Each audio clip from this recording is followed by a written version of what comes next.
You're listening to Covering the Fields with your host, Joe Ellison.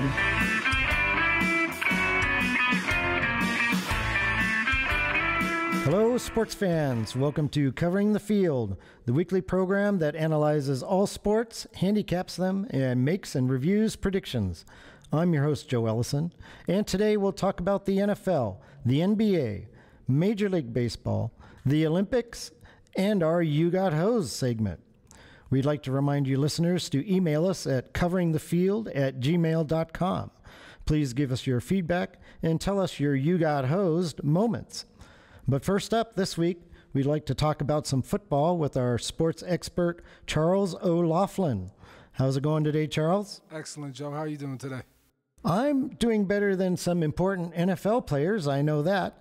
We haven't even had our first preseason game yet, and Rams running back Cam Akers is done for the year. Saints receiver Michael Thomas will miss at least 6 weeks of the regular season, and Colts quarterback Carson Wentz and guard Quentin Nelson will miss some time.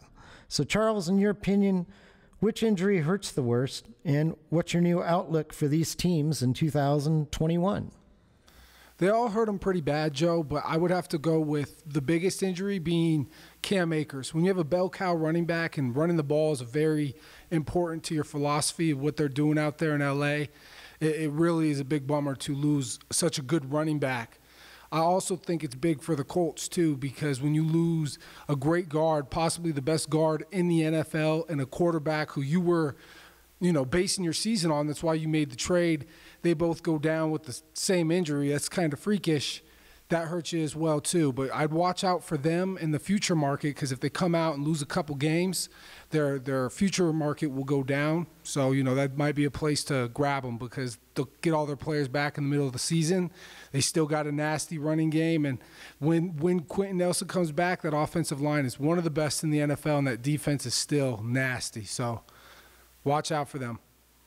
So out of those three teams, which team do you think is going to have the best season? The Rams, the Colts, or the Saints?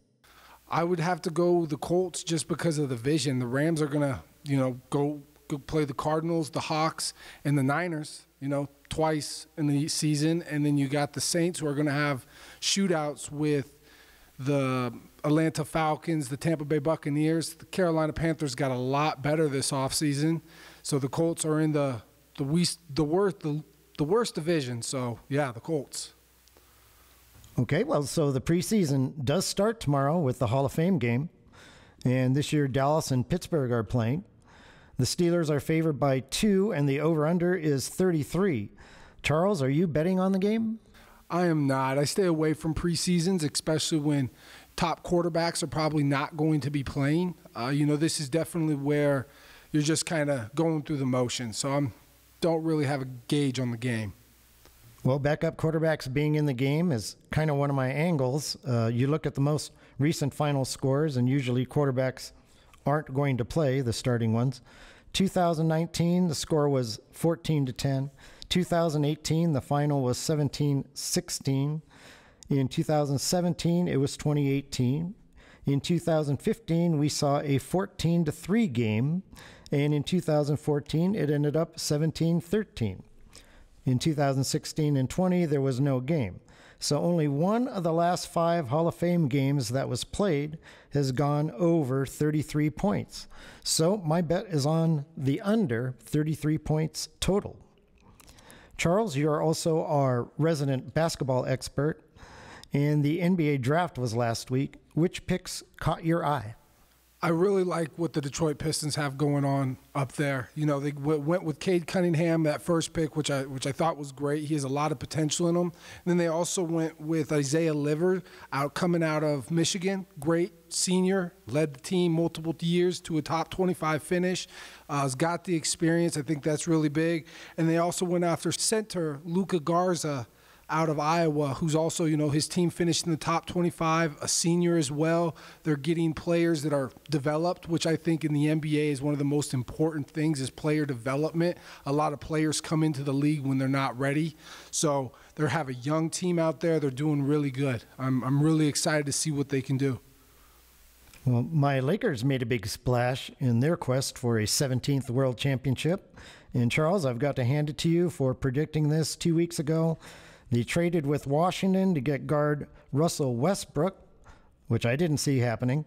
LA gave up Kyle Kuzma, Montrezl Harrell, Kentavious Caldwell-Pope, and the number 22 draft pick in the first round, Isaiah Jackson, a forward from Kentucky. Charles, is it a slam dunk that the Lakers got the better end of this deal? I guess you could say that. I'm not a huge fan of the trade. I think the Westbrook thing was kind of in plain sight. LeBron likes being around superstars. It's unfortunate because I think that trade closed the door on Chris Paul and kind of forced him back to Phoenix. I don't know if that's necessarily where he wants to be, but that's how the cards fell. It didn't seem like Chris Paul was going to end up on the Lakers, just salary cap wise, and just. Sometimes, though, players will take less money just to play with someone, kind of like Steph Curry. He was the first player ever to get, two $200 million contracts. Part of the reason that happened is, how the draft fell and other players around him understand that he's a superstar, so they'll take a cut to make him get the money, So it just depends. If Chris Paul was willing to take a pay cut. Yeah. Kind of like that, or like the $200 million thing. A lot of guys don't get those type of contracts because guys like LeBron, guys like Kawhi, guys like KD, they want 1-and-1, so they can opt out every year because they don't really care about the longevity of a contract. They say, pay me the most money I can get every year because the salary cap does go up a little bit every year. So. Okay, well, now free agency officially begins Monday, but the Lakers have already added Carmelo Anthony, Trevor Ariza, Wayne Ellington, Dwight Howard, and others. Charles, do the Lakers now have to be considered the favorite to win it all? If you buy what they're selling, sure. I'm not a huge fan of it. I don't see how you have LeBron,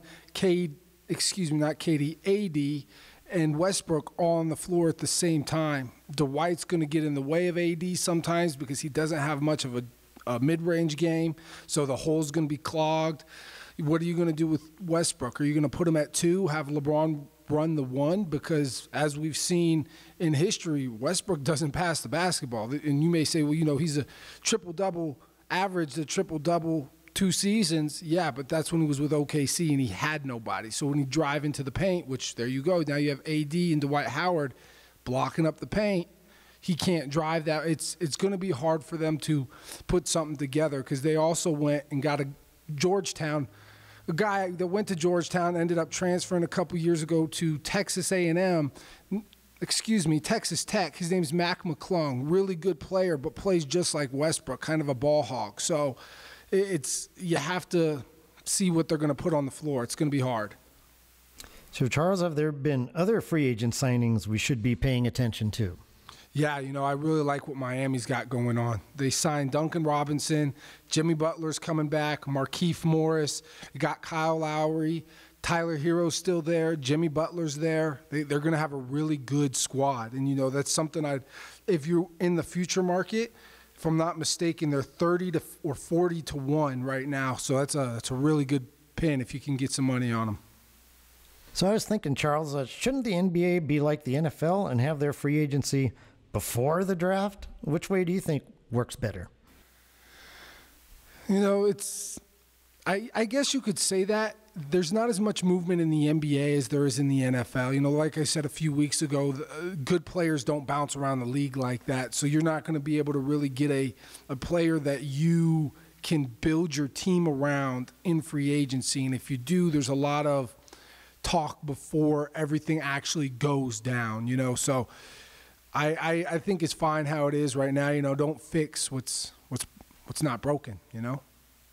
Yeah, I prefer the free agency first before the draft, and the parts you don't fill, maybe you can pick up with some young players. But Joe, also with basketball, when you think of forwards, the difference between a 3 and a 4 forward is not that much, maybe an inch or two, or the way they play the game. So you can move players around like. Isaiah Livers for the Pistons in college, he's 6'7", 205. He played a 3 or 4.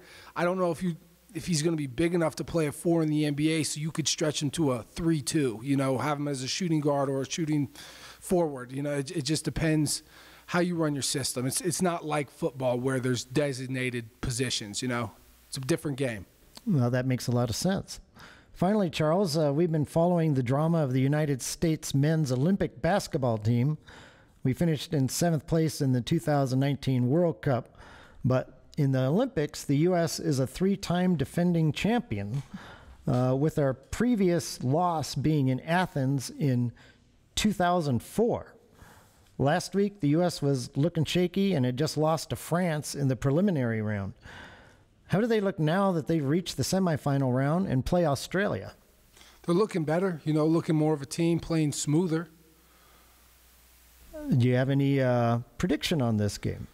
I unfortunately, I do not, Joe. Oh, there's a spread of 12 points. What would you do with that? I'd take it. Sure, I'd take it. You take the 12 points? Yeah. Okay. Well, I'm leaning your way. I'm going to make a prediction later. Last week, I did go out on a limb and predict a 4th place finish for the U.S., but they have improved. Of course, another gold medal also would be no surprise. So thank you, Charles, for your insight, and we'll have you on again next week. Thank you, Joe. Next up, we hit the diamonds with our Major League Baseball expert, Ronnie McKinnon. How are you doing today, Ronnie? I'm doing great, Joe. How about yourself? Doing fantastic.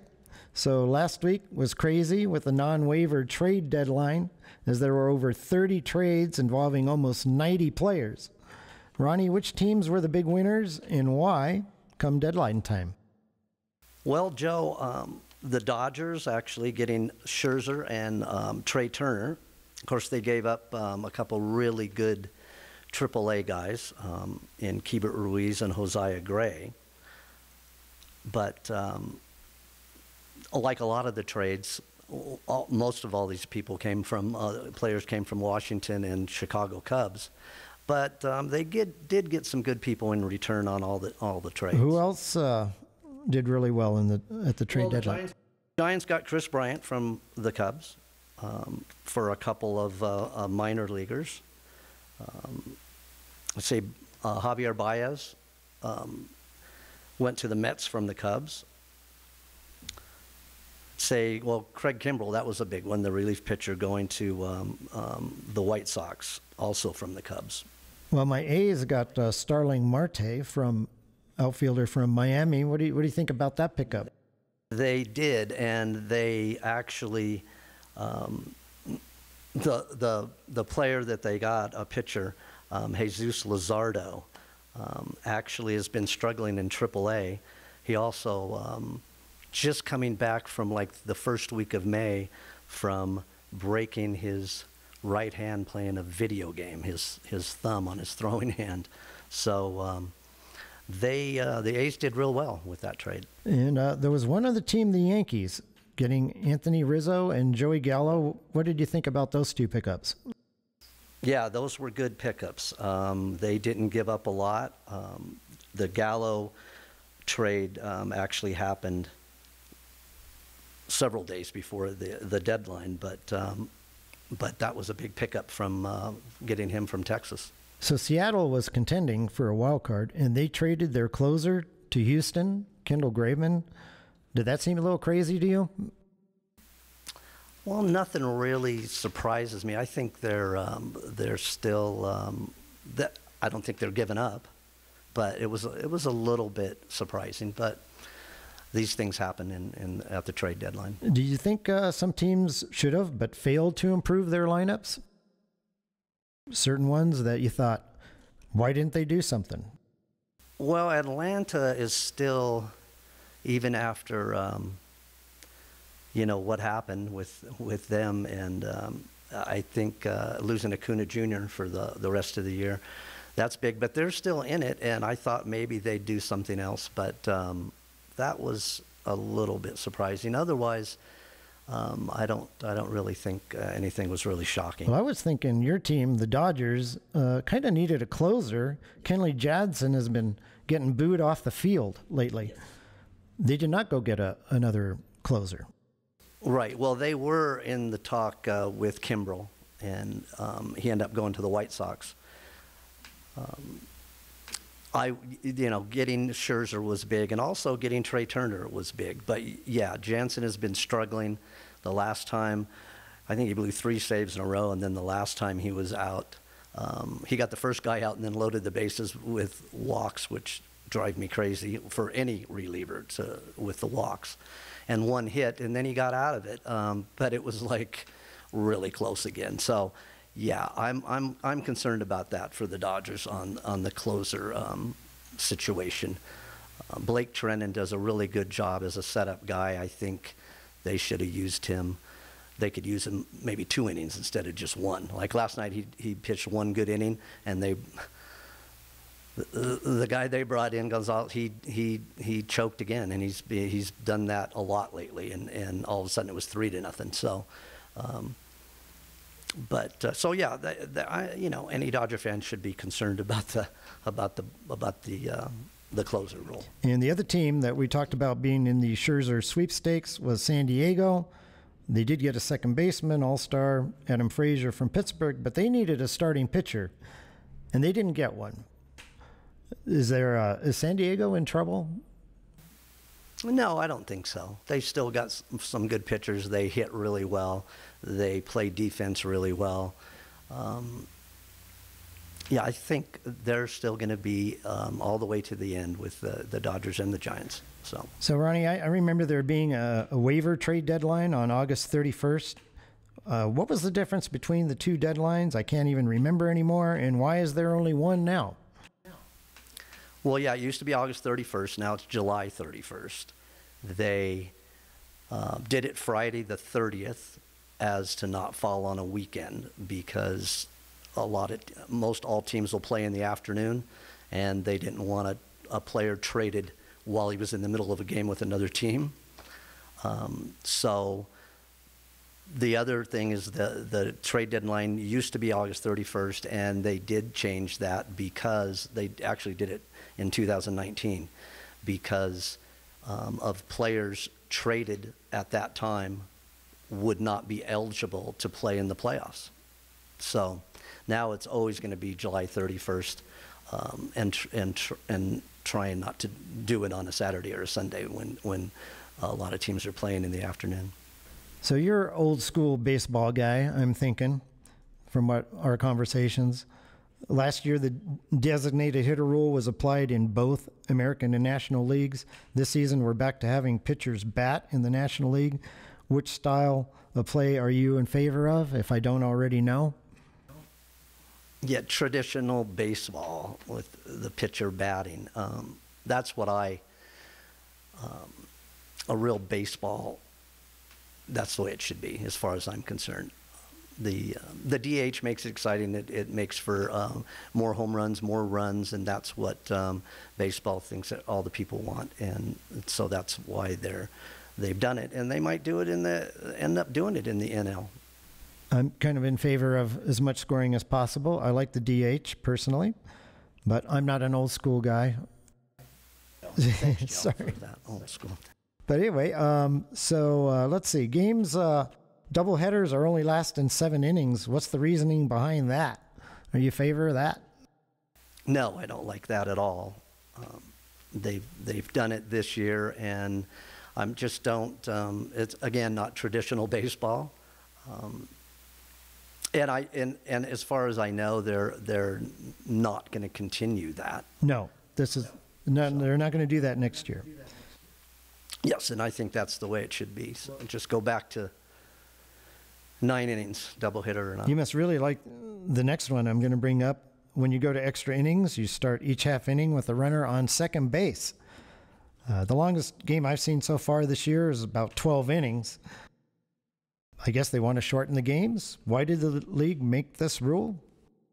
Well, that's the reason for it, because, I mean, we've seen a lot over the years of 16, 18, 22 innings, but it's baseball. And so I definitely don't like starting somebody at second base, which the guy that made the last out the previous inning starts on second base. Yeah, both teams get it. I just don't like it. But maybe a compromise, like maybe around the 13th inning, we start a runner on second base?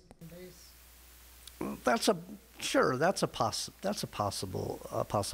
that might be okay. Again, I'm going back to traditional baseball, but I know trying to speed up the games a little. Usually, they would go the other way and go, no, the longer there's more commercials, we'll make more money. So it's kind of interesting, but we'll see what happens.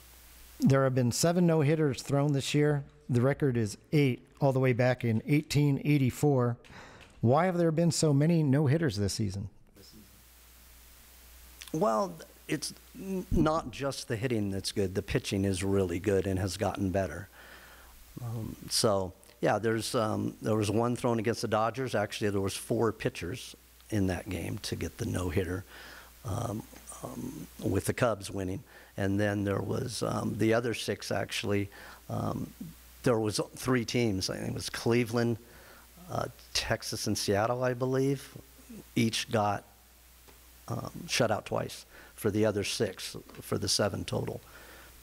But there's just good pitching, and that's good. Well, maybe it's the batters, too, trying to hit a bunch of home runs and not really playing for contact.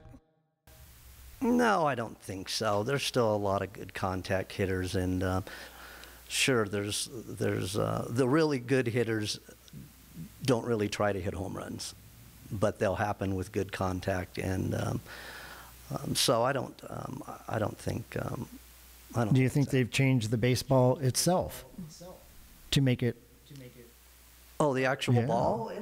It has been changed over time, sure, in the way that it flies. And there's, well, I know they put it in a humidor when before the games in Colorado. So, yeah, the ball has changed over time. I mean, they want more scoring, so. Well, it seems like the changes are making more no-hitters and less scoring in some ways. Well, yeah, and again, really good pitching. There's just a lot of good pitching, and it's not just because a lot of those guys can throw 100 miles an hour, because good professional baseball hitters can hit 100 miles an hour. It's because they have a lot of really different pitches now that they use, aside from the slider and the curve. So I think it's a combination. So switching leads here, Ronnie. I know you're also a huge lover of horse racing, our last subject. Tell me, if you have any idea, why in horse racing is the horse declared the winner, while in the Olympics it's the people riding the horses that get the victory?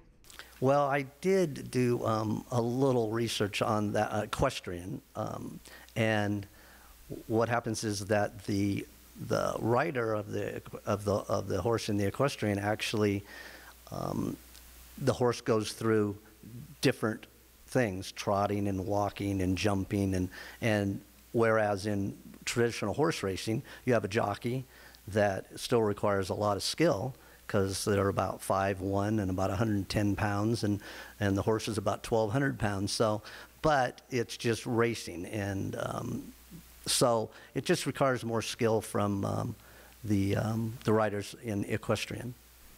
Well, thank you, Ronnie, for the info, and we'll be looking forward to having you again on the show in coming weeks.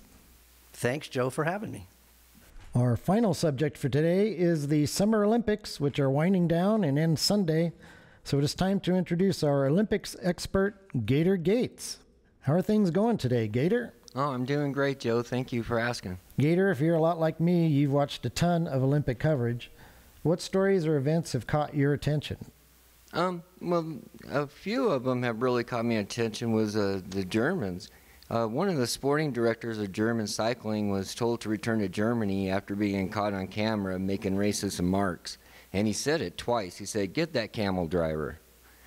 The other German one that I got was a German judo coach was given a serious official warning by the IJF, International Judo Federation, after he was seen shaking and twice slapping Trados before her match last Wednesday. She was going up against Hungary's Sophie Ozbaz, and the IJF said in a statement, "Judo is an educational sport, and as such cannot be tolerated such behavior which goes against the judo moral code." Judo, after she lost the match, took to Instagram to defend her coach. This is what I asked my coach to do. I need this before my fights to be awake. She later posted alongside the video itself, says, looks like this was not hard enough. So those are the two big stories that I seen. Yeah, I mean, getting hit in the face a few times to get you ready for a match. I've seen that happen in boxing quite a bit. I have to say, I met when I was playing hockey. Now, granted, this was little league hockey. This was back in the 70s and 80s. But I had a goalie that always wanted to be beat up before he went out. Right or wrong, I don't know. I just know that some athletes play better when they're mad, I guess. And like she said, she posted that he didn't even hit her hard enough. So I really don't know what to say about it, Joe. Yeah, I think if they want to get slapped around, that's fine with me. I think it's a little overreaction by the committee officials. there. Yes, I think agree. So I have to start by congratulating Carson City's own athlete, Krista Palmer, who won a bronze medal, 3-meter springboard diving, which is like winning a gold medal theoretically, because that's really the best she could do. The two Chinese divers finished first and second, and China has won the gold medal in that event 9 consecutive times. In fact, the Chinese almost swept all the diving events. 1988 was the last time we medaled in Palmer's event, and 2000 was the last time we medaled in any individual diving event. So very impressive performance. And of course, I have to congratulate gymnast Simone Biles, who overcame her personal demons to win a bronze medal on the balance beam. So Gator, we both are making some predictions during these Olympics. Is there anything left that you see that's worth betting on? Well, Joe, I want to go over when the Olympics first started, the ones that I thought for sure were going to win, which was the women's soccer and the women's softball. They both lost. Two very good teams, I might add. The one that I'm really upset about that I thought was going to win for sure was the women's hockey, the Netherlands. They did go into penalty shootouts for the gold and lost there. But I still did hit 4 of them. I did hit the women's and men's rugby sevens. New Zealand was favored at a -250, so that wasn't too hard. But Fiji at 3-1 beating New Zealand, I thought was pretty good. And the other favorite I liked was Carissa Moore for surfing. She was at 2-1, and 2-1 on any favorite's great. And I still have Norway's handball, men and women's both can win. The men are at 3-1, and the women were at 165. And the other one would be Hungary's water polo, and before the Olympics started, they were at a +285, and they still look pretty strong. Nice. Well, I guess I'm stubborn. I'm betting against the men's basketball team and taking the points, as I mentioned earlier, the +12 with Australia against the U.S. So your prediction, I must say, of Xander Schauffele to win the men's golf was a beauty. Although he's ranked 5th in the world, he hadn't won a tournament in 2.5 years. You got a nice price at 10-1 there, Gator. And golf is super tough to pick the winner. So nice call there. Thank you, Joe. That was tough. My pick of Novak Djokovic to win the men's tennis lost. So his quest for the Golden Slam went by the wayside. For some reason, Djokovic decided to also enter the mixed doubles competition, which was news to me. And after just winning Wimbledon, he ran out of gas in Tokyo, didn't medal in either event. And I also did pick the women's soccer team to win gold. They'd won 4 out of the last 6 Olympic tournaments. Semifinals, they're playing Canada. They'd beaten Canada, I don't know, like 4 times out of 62 meetings, Canada won. So maybe they tied like 7 times, and the U.S. won every other time, the last time being 2001. Sure enough, the U.S. loses on a penalty kick. But there is a little interesting side note. Little did I know that the reigning World Cup champion, which is the U.S., has never gone on to win the Olympic gold medal. Had I known that at that time, I would never have bet on the U.S. in the first place. Did you know that, Gator? No, I did not know that. No, that's a sneaky little stat right there. So, Gator, what have you thought about the television coverage this Olympics? Well, the one thing I don't like about it, Joe, is that you can't sit there and watch the whole match. They're always going in and out to other events. Now, on the national TV, I do understand that on NBC, because that's how it's always been. But I think on the other networks, NBC, Sports Network, USA, I don't see why they do that as much. I don't know why they don't allow us just to watch what we want to watch. Or have more channels. They got a bunch of networks. They can stick it on more channels. Well, I have to give a big thumbs up to DirecTV, which I have, for giving me channel 205, the mixed channel. I can and could watch as many as 6 events simultaneously, or just pick the one I wanted and watch that. But I must say NBC's coverage was at times lacking. For instance, the men's golf competition came down to a 7-man playoff for the bronze medal. That would have been super interesting to watch, but all I got to see was the 4th playoff hole, and only 2 competitors were left. NBC also showed us way too many preliminary heats in swimming and track. Not enough of the action in the finals of other events. So what if we weren't Well, I was pretty competing? upset. I was pretty upset about the golf too. I think to watch 7 players go after that medal would have just been excellent for golf, period. I'd rather watch a whole like high jump or pole vault final than a preliminary quarterfinal round of a track and field event, personally. Sure. But, you know, those Me are too. our sports, Yes. U.S. sports. So, Gator, thank you for watching the Olympics and sharing your stories. And you will be next joining us for the You Got Hosed segment. Okay, well, thank you so much. Appreciate being here. Yes, ladies and gentlemen, it's that time for the moments we've all been waiting for, the stories that make us angry about bets that appeared surely to be winners, but in the end something went horribly wrong and they ended up being losers. It's the segment we affectionately call You Got Hosed. You got hosed. So, Gator, have you got a You Got Hosed episode that happened somewhere in your life? Well, this one's an Olympic theme again, and it's real short and sweet. 2 Georgian tennis players who were supposed to be in the women's doubles were told that they were going to go to the Olympics, but when they get there, the Olympic Committee never got the formal papers. So they went through all that trouble. Being told that they get to go to the Olympics, get to be Olympic athletes, and then have to get sent home. And they were Russian? Georgian. Oh, Georgia. Oh, okay. Well, that's a surprise. Russian, I could understand. Maybe the drug test came in. But Georgia, that's a shame. Yeah, that is a shame. Because that's a pretty small country. Well, that's horrible. They flew there. They were there, ready to compete, and then got sent home. Yes, sir. Boy, Yes, sir. they really got They hosed. got hosed. Completely. Well, I think not just them. I think the country got hosed. A small country like yeah. that. Yeah, absolutely.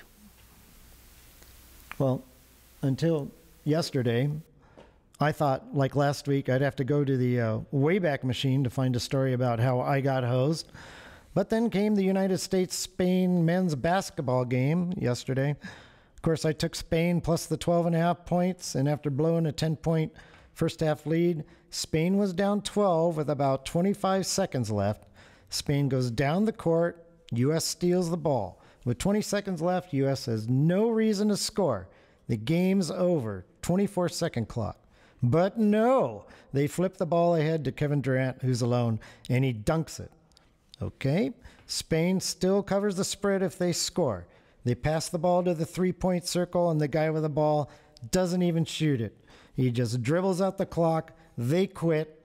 I lose by 1 bucket.